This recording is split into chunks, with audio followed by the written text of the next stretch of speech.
Okay, so the Electric Ireland GA Minor Hurling Championship reaches its conclusion this weekend. The final between Tipperary and Offaly on Sunday the 3rd of July. Tickets for the match, which throws in at 1:30 in UPMC Nolan Park, are available for purchase at ga.ie/tickets. TG Carr are airing the match live with coverage starting at 1 o'clock. And I'm delighted to say former Cork minor hurler, amongst other things, Eoin Cadogan is with us. Eoin, good morning to you. How are you getting on? Morning, lads. How are you? Yeah, good. Tommy Walsh was just on there pointing out how much of a revolution it is for Offaly to have a team in the All-Ireland Minor Hurling Final. And if there is going to be a second or third coming of Offaly hurling, then this is where it really needs to start with the underage groups. And whatever work they're doing in Offaly at underage level, it's really starting to bear fruit. Yeah, it's pretty evident, I suppose, even if you look back to last year's under-20 All-Ireland football success and now to be another All-Ireland final at minor level. It's as clear as day that the work that's been put in at ground level and by Michael Duignan, I suppose, is quite progressive, one. And two, they've identified that we need up-and-coming players to be getting to semi-finals, finals, not alone competing but winning. And ultimately that builds confidence within the county, within the supporters, and most importantly within the players. So it's a massive achievement to have another team in an All-Ireland final against Tipperary. And I suppose I've seen it first hand myself at underage level. Tipperary have won under 21s minor titles, so it should make for a cracking game. Tommy and Ger were also chatting around siblings and how some households can be very similar, some households can be very different. Are the Cadogan brothers similar hurlers or very, very different? Very, very different. I would describe Alan as the greyhound in the family. He's got the speed, always needs to be ready to go, whereas I'm a bit like a donkey, just get out, get it done. Play full back, so that says enough about it, doesn't it? Well, I was going to say, because the point was the Tipperary Mars are very similar, and I would have said Tommy and Pádraig Walsh fairly similar, certainly similar levels of flexibility. I guess Alan just grew up marking you in the back garden. Is that how you were the back and he was the forward? Well, Alan used to come to all the minor training sessions. He used to come to all the 21 training sessions. And when I first started with Cork in the senior squad, he used to come to the ball alley with us. He used to come down and puck the balls out from behind the goal. So he wouldn't ever say very much, but for sure he was definitely taking it all in, because he certainly made his own stamp in terms of the standards that he bears for himself, his ability to win his own ball independently. And I suppose that reflected last week when he did get a chance against Galway. Yeah, and I suppose if he was coming up against you, in fairness, to win the ball, you'd have to get out in front. And even then, I can tell you this, there was a few times during our club training sessions, and even after some of the Cork training sessions, internal games, that there wasn't a whole pile of talk at the dinner table when we came home. But it was pretty quick to pick up on it too, I can tell you. Well, you got to drive the standards however they come. We weren't sure whether or not to talk to you about the football last weekend or the hurling this weekend, so we may as well. We've started with the hurling. If you were playing this weekend, who would you most be looking forward to picking up on? And that's this Limerick team, for example. If in the week in training, if the manager was taking you sides, okay, your job this weekend is going to be X. Who would you most be looking forward to marking? I don't know.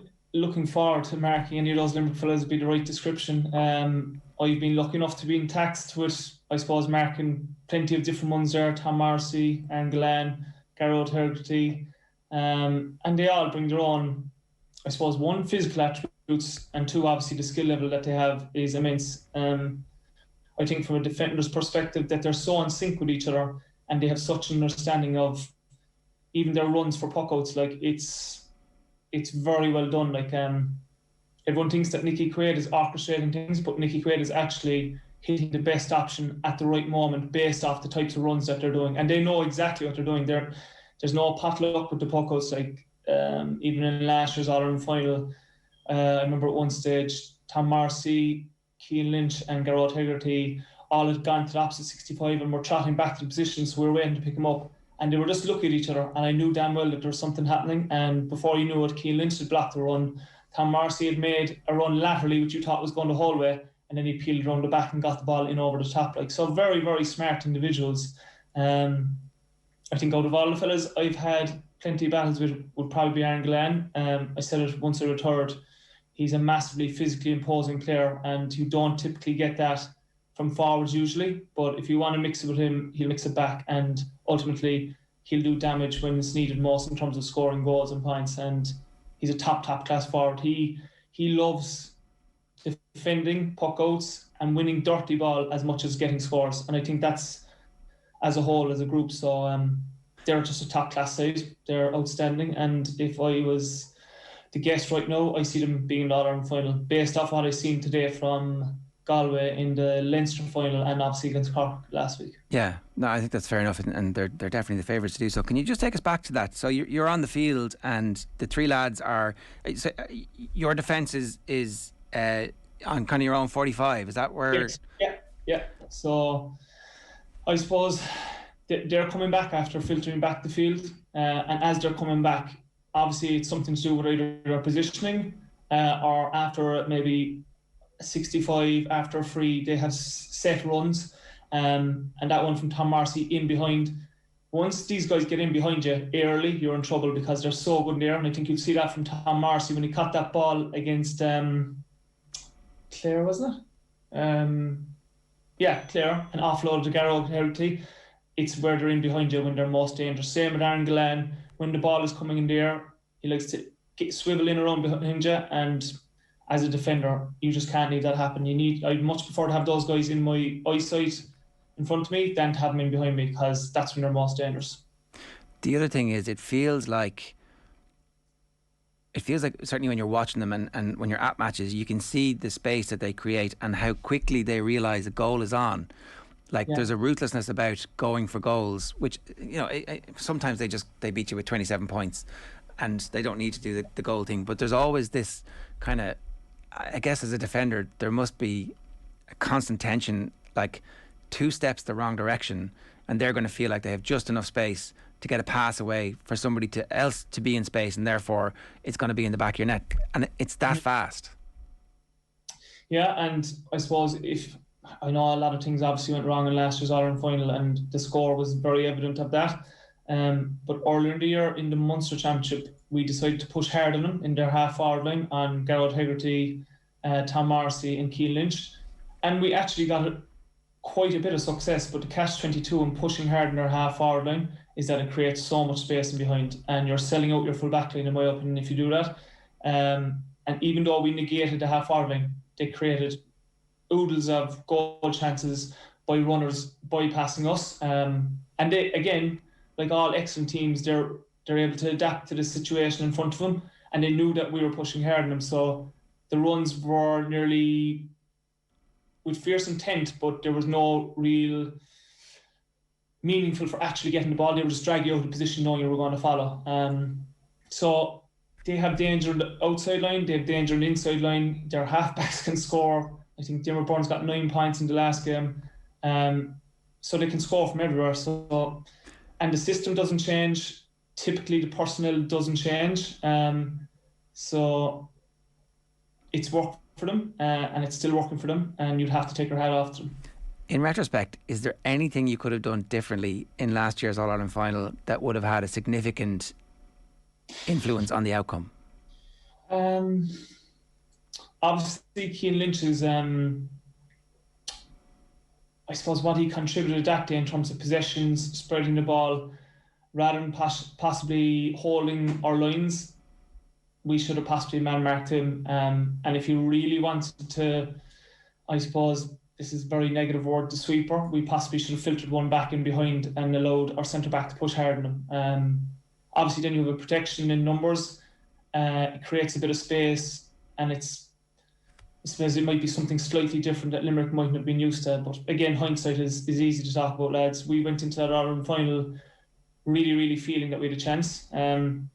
Anytime I've played them over the last couple of years, I've always felt that we had the capability of beating him, especially after 2019, above in the Gaelic rounds. No, you can say that's a once-off, and it was a once-off, but I suppose you know exactly what you're going to get from him. It's can you match it, one, and getting goals against him is critical if you have any hope of beating him. So say if in an alternate universe you were the man who was asked to man mark Cian Lynch in that situation, what can you do? Well, like tell us all the tricks of the trade that you would be pulling out to try and quell the guy who's been referred to as the Messi of hurling. Yeah, and that's exactly what he is. I suppose I'm a realist. Like I understand my limitations. I understand what I was good at as a player. I suppose there's fierce clarity in being told to push on a man, because you have to be tight all the time, and if you're not, then you're not doing your job correctly. I suppose as a defender, you're essentially trying to negate someone. You're trying to stop what they're doing all the time. You're trying to stop what they're good at and what they enjoy doing, and that's typically what forwards doing, like taking scores, moments of brilliance.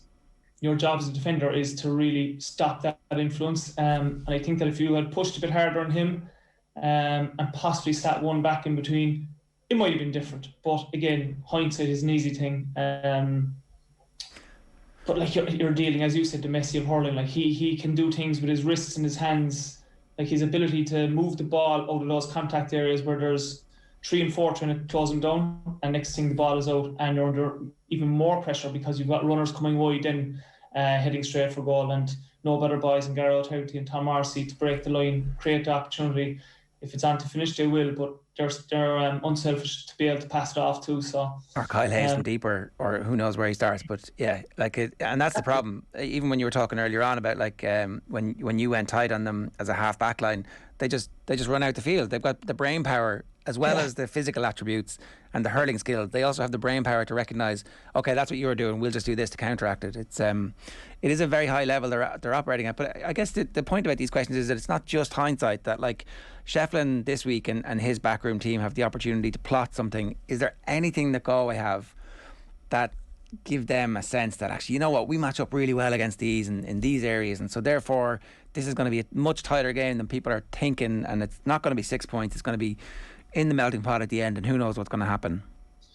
Yeah, I'd be interested, because obviously I was a very close spectator to last weekend's game between Cork and Galway, and I suppose what was noticeable was they were isolating Conor Whelan essentially on a 1v1, and everyone else was after pulling out the field. Limerick typically don't follow, so like even Tony Kelly getting 12, 14, 16 scores, they don't really care. Like they believe that by holding their shape, working the ball through the lines, that inevitably if you want to go for a shootout, we're going to beat you every time.